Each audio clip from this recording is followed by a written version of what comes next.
Sur les traces des déguerpis des non-lotis de la ville de Bobo-Dioulasso, que deviennent-ils 5 mois après la destruction de leur maison? Vous allez le voir dans ce 9h30, le quotidien reste une vraie galère.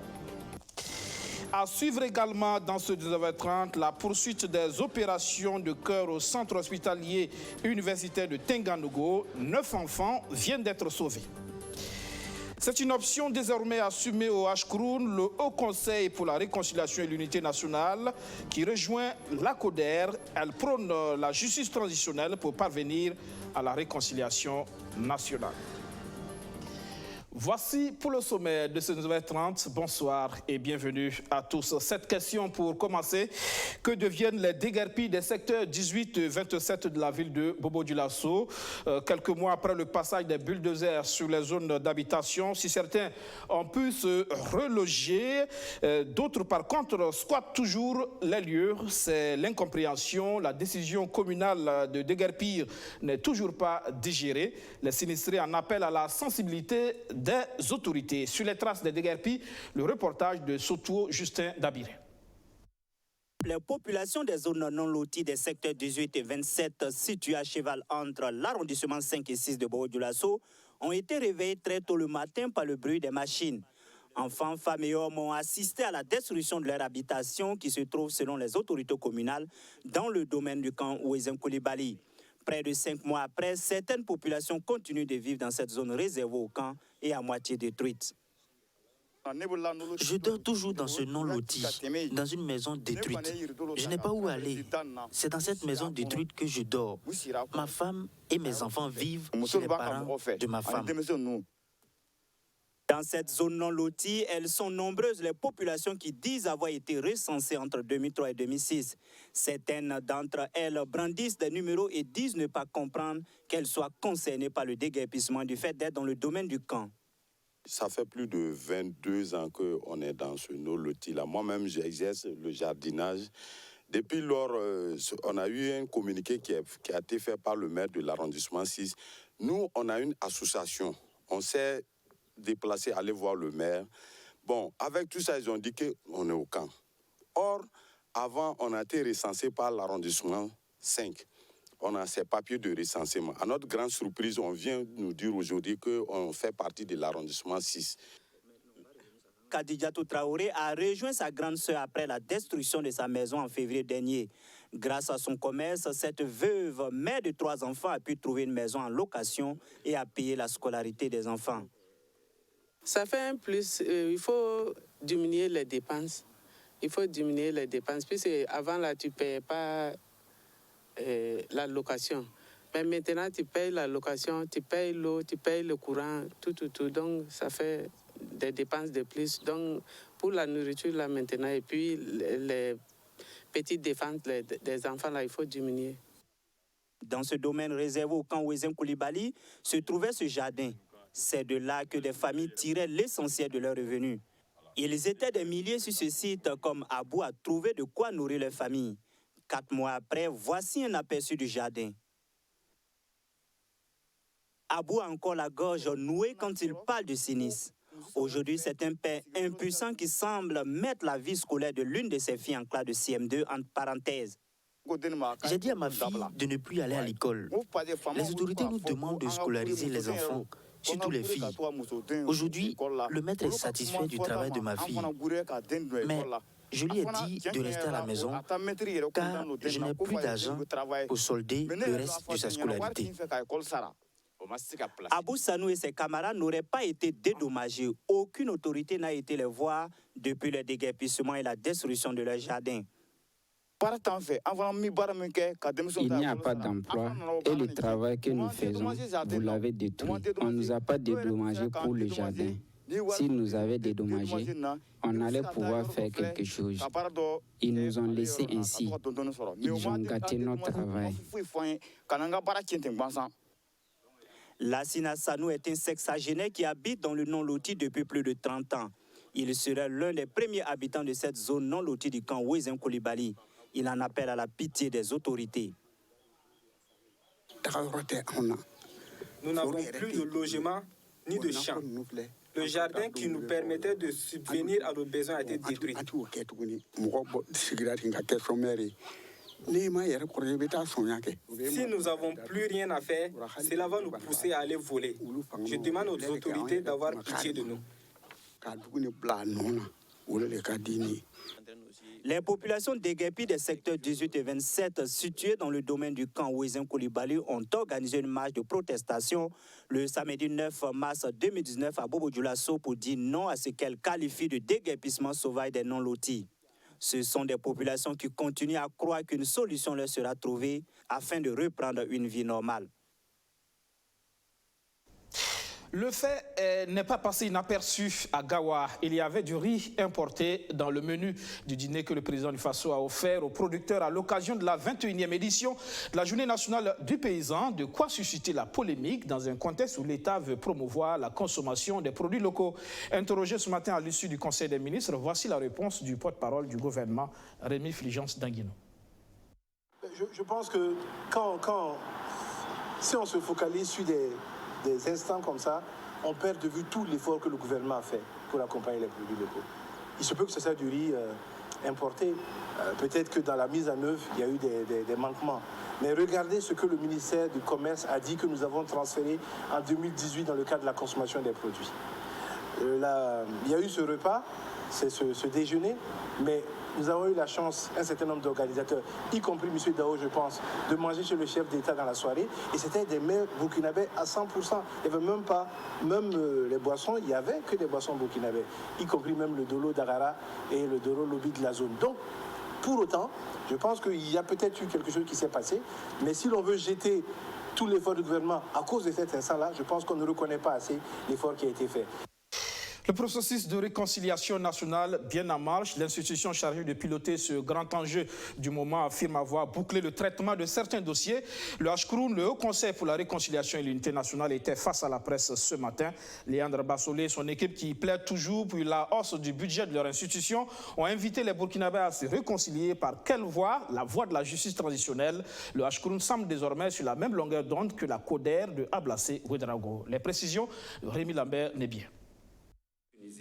Pour le Haut Conseil pour la réconciliation et l'unité nationale HCROUN, la justice transitionnelle reste la meilleure option des Burkinabés pour parvenir à un véritable apaisement des cœurs. Ce qui nous séduit en cette vision-là, c'est qu'elle est réparative. La justice transitionnelle, quand vous arrivez vraiment à convaincre ceux qui ont offensé de venir se confesser, de venir reconnaître leurs fautes, vous voyez qu'une fois que la victime a pardonné, c'est fini. Et le fait d'avoir opéré comme ça lui donne des raisons de vouloir travailler pour se réinsérer, pour redevenir un citoyen fréquentable comme tous les autres. Ça, c'est quand même une différence qui est très, très, très fondamentale entre les deux justices. Il y a une qui est, bon, j'allais dire punitive, mais l'autre qui essaie quand même de récupérer, de faire en sorte qu'il n'y ait pas vraiment des personnes qui soient considérées comme des parias. Fini, la société ferme les yeux sur elles parce qu'elles ont commis une faute. Pour mieux justifier sa vision, le HCROUN dit s'être inspiré de l'expérience de certains pays comme la Tunisie et le Rwanda. L'institution de Léandre Bassolé évoque également les écueils de la Journée nationale du pardon instituée le 30 mars 2001. On a payé de l'argent. Il y a beaucoup qui ont accepté pour des raisons diverses d'être indemnisés pour la perte de parents, etc. Et on peut vous dire que parmi les dossiers que nous avons, il y en a qui ont été en quelque sorte indemnisés et tout, mais qui reviennent, qui disent non, bon, on n'était pas dans telle situation et tout. Bon, nous l'avons fait. Malheureusement, ça nous rattrape. Pourquoi est-ce que ça a été un échec, cette première tentative de réconciliation? C'est certainement, nous, à notre avis, cela doit être relié à ce que je disais. Il n'y a pas eu certainement un accent qui a été mis sur la partie manifestation de la vérité. Selon le HCROUN, le traitement de certains dossiers à sa charge sont presque bouclés. Il s'agit, entre autres, des dossiers du syndicat autonome du ministère des Affaires étrangères, de l'Association nationale des travailleurs déflatés, issus des privatisations liées au plan d'ajustement structurel, des décisions de justice, du foncier, des députés de la législature 2012-2016. Certains dossiers individuels ont trouvé leur aboutissement. C'est le cas des 156 dossiers des femmes de l'Egmalogo à Bobo-Dioulasso, dossier que nous considérons désormais clos. Le dossier des militaires radiés de 2011 serait également dans une phase d'achèvement. Cependant, le HCROUN invite les autorités étatiques à se pencher sur ces difficultés financières et logistiques qui risquent de compromettre l'aboutissement de sa mission. Ils y ont cru jusqu'à la dernière minute. Aujourd'hui, c'est un sentiment de déception qui anime les syndicats qui ont participé à la conférence nationale sur le système de rémunération des agents publics. Réunis en coalition, ils dénoncent une trahison et un manque de considération de la part du gouvernement. En cause, les primes de motivation octroyées aux travailleurs des finances. Pour l'Organisation nationale des syndicats libres, ce n'est ni plus ni moins que de la discrimination qui risque de raviver la fronde sociale. Roméo Kuita. Déception, frustration et trahison. Ce sont les sentiments qui animent en ce moment la coalition des syndicats qui a pris part à la conférence sur le système de rémunération des agents publics de l'État tenue il y a environ 1 an. Et ce, après que le gouvernement ait décidé de satisfaire les revendications de la coalition des syndicats des finances. Alors que la conférence avait décidé de mettre fin au traitement des revendications salariales des travailleurs de l'État au cas par cas. La coalition des 5 centrales et 21 syndicats autonomes, partie prenante de ces assises, dénonce une mesure contraire à l'esprit de la conférence et se sent donc trahi. Nous avons voulu parler de l'équité, mais même s'ils vont donner ça, ce n'est pas un problème qu'ils donnent. Mais quand même que ce soit à la conférence qu'on va donner ça. On va dire, voilà, nous avons pensé, le gouvernement a pensé ceci, c'est outre que ce que nous avons décidé ensemble, voilà ce qu'on va faire. Il n'y a aucun problème, nous n'est pas contre qu'on leur donne. C'est leur lutte aussi, et c'est tout à fait normal. Mais c'est nous outrepasser, ne même plus nous considérer, et puis aller prendre des décisions comme ça. Vous voyez que c'est frustrant. La frustration est encore plus accentuée dans la mesure où cet accord avec les syndicats de l'économie et des finances a été conclu sans que le gouvernement ne consulte les forces vives et les partenaires sociaux regrettent les animateurs de ce point de presse. Ils pensent que cette attitude de l'exécutif donne raison à ceux qui estiment que les syndicats qui ont pris part à la conférence ne sont pas représentatifs. Il y a d'autres camarades qui disent que c'est parce que vous ne pèsez pas que le gouvernement a fait ça. Effectivement, c'est vrai. C'est-à-dire qu'on ne pèse pas, c'est pour ça qu'ils ont pris cette décision. Mais même si nous ne représentons rien, les chefs coutumiers, les prêtres, les protestants, les musulmans qui ont déploré ça, eux aussi ne sont pas représentatifs. Donc, par conséquent, moi, j'ai cru qu'ils nous ont trahis seulement. Ils ont pris ça par leur tête sans pour nous considérer. Et ça, nous, on ne va pas accepter ça. Les conclusions de la conférence étaient censées entrer en vigueur dès le 1er janvier 2019. Mais jusque-là, rien de concret. Et avec le fléchissement du gouvernement face aux syndicats des finances, les magistrats qui ne veulent plus qu'on discute de leurs acquis, les syndicats des médecins qui réclament l'opérationnalisation de la fonction publique hospitalière et les enseignants qui viennent de durcir le ton, peut-on encore croire à l'application des recommandations de cette conférence qui était censée rompre avec le traitement sectaire des revendications? Oui, pense l'organisation des syndicats libres.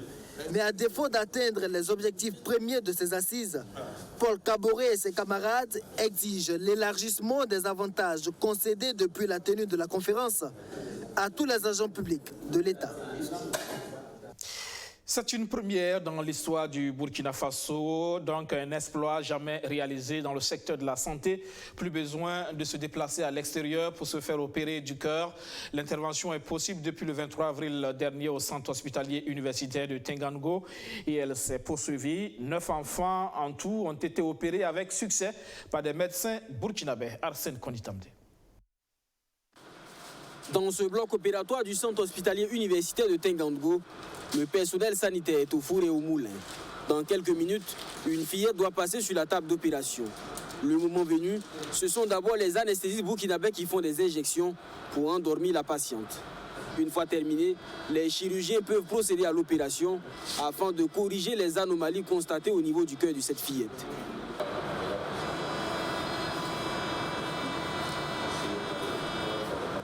En tout, ce sont 9 enfants qui ont été opérés dans le cadre de cette campagne. Le type de chirurgie pratiquée s'appelle la chirurgie à cœur fermé. Ces opérations réalisées avec la participation des chirurgiens burkinabés ont permis de gérer avec succès les malformations du cœur qui rendaient la vie difficile à ces enfants depuis la naissance.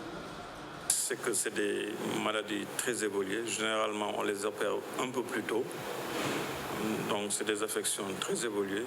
C'est ce qu'on appelle chez nous des canaux vieillis. C'est la principale difficulté, mais dans l'ensemble, ça s'est bien passé jusqu'à présent. Les chirurgiens burkinabés étaient parfaitement capables de faire ces interventions-là. C'était plutôt un souci de matériel qu'ils avaient. Donc j'ai dû apporter avec moi une partie du matériel. Après chaque opération, les jeunes patients sont conduits en salle de réanimation pour y rester environ 48 heures et recevoir des soins appropriés. Lorsqu'ils arrivent, on les administre des soins infirmiers propres, des soins infirmiers prescrits. Nous faisons des traitements, nous assurons la surveillance de constantes vitales, la tension artérielle, le pouls, la température, la duresse, le drain également pour éviter les complications qui peuvent être dues à la chirurgie, telles que les hémorragies ou autre chose. Passé l'étape de la salle de réanimation, c'est l'hospitalisation. Seulement 1 mois après sa naissance, les médecins diagnostiquent une pathologie cardiaque à cette fillette. S'ensuivent alors de longues nuits blanches et 7 années de patience pour elle et sa famille jusqu'à cette opportunité. Au départ, il était question d'aller la faire opérer à l'extérieur du pays, mais ça n'a pas été fait. Mais ce n'est pas pour une question d'argent. On nous avait demandé d'attendre qu'on nous ferait signe au moment venu, mais rien. L'opération s'est bien passée. Je remercie les chirurgiens. Aujourd'hui, je suis vraiment heureuse. C'est la première fois qu'une intervention chirurgicale du cœur se pratique au Burkina Faso. Elle vient enlever une épine au pied des autorités sanitaires. 30% des évacuations sanitaires concernent les pathologies cardiovasculaires. Elle est la première cause d'évacuation des enfants et la deuxième cause de toutes les évacuations après les pathologies cancéreuses. 3 collèges d'enseignement général au profit de la commune de Safané dans la boucle du Mohone, des CEG financés par l'État burkinabé, le budget de la commune et les partenaires du système éducatif national. Roméo Kweta. En tant que Bouaba, c'est un véritable chef que le ministre Stanislas Ouaro arrive en territoire d'Afi, chez ses esclaves. Ici à Yankasso, village de la commune de Safané, il est un terrain conquis et reçoit tous les honneurs dus à son statut de chef. C'est un grand jour pour les populations de Yankasso et particulièrement pour les élèves qui n'auront plus à parcourir de longues distances à la recherche du savoir. Ce 26 avril 2019, le ministre Stanislas Ouaro inaugure officiellement le collège d'enseignement général de Yankasso, un établissement financé par l'entreprise Soroubat qui manifeste ainsi sa responsabilité sociale puisque l'entreprise exploite une carrière à proximité du village. Un satisfait du côté des premiers responsables de l'école qui émet tout de même quelques doléances, notamment la construction de latrines et d'un bâtiment administratif, car pour l'instant, c'est l'ombre de cet arbre qui sert de salle de professeurs. Bon, nos attentes, en fait, c'est le manque de bâtiments administratifs pour le CG. Voilà, des latrines, bien sûr, puisque les latrines sont plus importantes, et ainsi qu'une salle de professeurs. Le ministre en charge de l'éducation dit avoir pris bonne note des préoccupations. Après Yankasso, cap est mis sur Safané pour la même mission. Financé conjointement par les ressources transférées de l'État et le budget communal, le CG de Safané, contrairement au précédent, est doté de latrines et d'un bâtiment administratif, mais manque de matériel didactique. La suite du périple a conduit Stanislas Ouaro et sa délégation à Bambouela. À l'opposé des autres villages, ici c'est la fête. Cela fait 4 ans que le CEG a été créé, mais les élèves prenaient encore les cours dans des bâtiments d'emprunt. Avant, on pédalait pour aller à Safane. Donc on voit que ça fait le but de l'abandon de certains élèves. Donc pour cela, comme il y a les CG ici en même temps, ça donne le courage à certains parents d'inscrire les élèves ici. Construit en 2017, l'établissement est inauguré 2 ans plus tard. L'école compte 4 classes, également financées par les ressources transférées de l'État et le budget communal de Safani. Le bâtiment administratif, lui, est construit par les habitants de Bombouela. Avec ce qu'ils ont fait en construisant un bâtiment administratif pour le personnel administratif, ça montre qu'ils sont sensibilisés à la cause de l'éducation et ils tiennent. Et la mobilisation le montre. Et donc, je pense que ces efforts-là ont permis d'atteindre aujourd'hui la parité. Nous avons aujourd'hui un peu plus de filles que de garçons au collège. Au secondaire, c'est dégradé totalement pour un certain nombre de raisons. Mais les efforts vont se poursuivre et les impacts de l'atteinte de la parité au primaire ont permis qu'on atteigne ça quelques années après au post-primaire avec les efforts complémentaires de réalisation d'infrastructures, de formation des ressources humaines. Et cet effort va se poursuivre au niveau du secondaire de façon à ce que cet impact-là, d'ici quelques années, on ressente effectivement en termes de parité au niveau du secondaire. En ce qui concerne la réalisation de ce EG, 468 ont été construits sur une prévision de 310 au départ, soit un surplus de 158. Un bilan dont se satisfait le ministre, même si au niveau de l'enseignement primaire, les choses piétinent. Le taux de normalisation des classes sous paillotes se situe à 54%, soit 2328 construits contre 4353 répertoriés en 2015.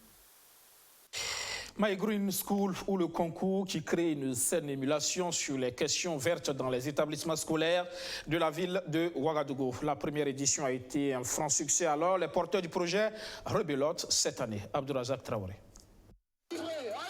Le premier essai fut un coup de maître en 2018. Le concours scolaire My Green School ou Mon École Verte aura permis au lycée municipal Vénégré, vainqueur de l'édition, de bénéficier de ses réalisations, un marché et des toilettes. Et ce qui éblouit le plus les responsables de l'établissement scolaire, c'est le changement de comportement que l'initiative a suscité. Nous observons depuis, en tout cas l'édition passée, un changement de comportement positif au niveau des élèves de l'établissement qui, en tout cas, font l'effort de maintenir le cadre d'études, le cadre et les lieux de travail vraiment propres et entretiennent également les réalisations que Vivo Énergie a eu donc à mettre à la disposition de l'établissement. De quoi convaincre Vivo Énergie, porteur du projet en partenariat avec le ministère en charge de l'environnement et celui en charge de l'éducation nationale, de rebeloter avec le concours. Oui, pour cette deuxième édition, je dirais, je pense que le jury l'a présenté tout à l'heure, au-delà de l'innovation qu'on recherche dans le choix des projets, il y a la possibilité de pouvoir répliquer ces projets ailleurs. C'est-à-dire que ces projets doivent être faciles à répliquer ailleurs, mais également il y a un critère peut-être qui n'a pas été évoqué, c'est que tout au long du concours, le jury va regarder si les élèves maintiennent leur environnement propre. Ça, c'est un critère extrêmement important qu'on a rajouté cette année-ci. Donc, ce ne sera pas uniquement une histoire de présenter un projet, mais ce sera aussi avoir un comportement continu dans le sens de la préservation de l'environnement. La deuxième édition, lancée ce 27 avril, a été parrainée par un partenaire non des moindres dans le déroulement du concours. Il s'agit du ministère en charge de l'éducation nationale. Le département de Stanislas Ouaro est Tambali. Et c'est pour dire que la question environnementale est une question importante au niveau du ministère, de sorte qu'il y a une cellule au niveau du secrétariat général qui s'occupe des questions environnementales. Donc c'est vraiment une préoccupation, c'est un thème émergent qui est inclus dans tous les programmes d'enseignement. Ce sont 10 établissements scolaires de la ville de Ouagadougou qui vont rivaliser du talent. Le meilleur projet proposé par les élèves sera retenu pour être réalisé par Vivo Énergie qui entend ainsi susciter une saine émulation sur les questions vertes en milieu scolaire. 29 000 gigas d'informations sont publiées chaque seconde dans le monde, un volume qui ne cesse de croître avec l'explosion continue du numérique. L'Afrique reste cependant moins avancée dans ce domaine et c'est tout le combat du magazine CIO Mag. Il veut changer la donne avec ce projet qui vient d'initier le Digital African Tour Burkina. Kevin Elodizaba, Abdourazak Traoré. Big Data, Open Data et Blockchain, ces innovations qui vont transformer le Burkina Faso. C'est sous ce thème que se tient la 4e édition du Digital African Tour. Dans un contexte où tous les pays du monde évoluent vers le numérique, ce forum se veut un cadre de réflexion entre experts nationaux et internationaux du secteur pour mener le Burkina Faso vers la maîtrise de ses outils. Ce que nous sommes en train de faire, c'est d'échanger sur ces nouvelles technologies pour que l'Afrique ne se trouve pas toujours en train de rattraper son retard. Pour une fois, on veut être au-devant. Aujourd'hui, l'information que nous produisons, c'est cette information que l'utilisation de cette information permet, comme je l'ai dit, de formuler des politiques éclairées. Et cette information constitue une denrée, une donnée très prisée, utilisée par les géants du web pour créer de la richesse. Donc il est important que nous nous mettons à l'ère du temps pour bien collecter, gérer et exploiter ces données. L'appropriation du numérique et l'exploitation de ses potentialités devraient permettre l'atteinte des 17 objectifs de développement durable dressés par les Nations Unies. Les domaines concernés par ces objectifs sont entre autres l'agriculture et le commerce, des secteurs que la blockchain pourrait contribuer à développer. Aujourd'hui, que ce soit au niveau des sols, au niveau du foncier, on a beaucoup de difficultés à paramétrer les choses. Donc je pense que des technologies aussi avancées que la blockchain peut permettre d'identifier les acteurs et de passer vraiment à une vitesse supérieure. Aujourd'hui, comme l'Afrique est en retard par rapport à toutes ces technologies bancaires, donc le taux de bancarisation est très faible. On a un taux de bancarisation qui tourne autour de 20%. Et si on a un taux de couverture mobile environ de 80% en moyenne en Afrique. Et donc si on s'appuie sur les technologies de l'information et de la communication, on peut bancariser toutes ces populations et arriver à des technologies très avancées, plus que les autres pays qui sont déjà mis en place. Cette édition sera accentuée par 4 panels à travers lesquels les participants s'attelleront à identifier les besoins en termes de transformation digitale. Comment financer le secteur de l'artisanat, l'un des plus gros pourvoyeurs d'emplois et de devises au Burkina Faso? Avec le projet d'appui à l'artisanat, on tente de mieux valoriser le secteur. Les acteurs sont justement en réflexion pour peaufiner de meilleures stratégies de financement. Arsène Konitamde. L'artisanat au Burkina Faso en chiffres, c'est environ 2 millions de travailleurs, plus de 240 métiers et une contribution de plusieurs milliards de francs CFA au budget national tous les ans. Un secteur à fort potentiel et le gouvernement souhaite lui donner encore plus de poids dans l'économie nationale. Pour preuve, le plan national de développement économique et social lui consacre une place de choix dans son axe 3. L'analyse actuelle du secteur révèle qu'il est sous-financé. Réunis ce 25 avril, les acteurs du domaine et les partenaires techniques et financiers réfléchissent sur les modalités de financement du secteur.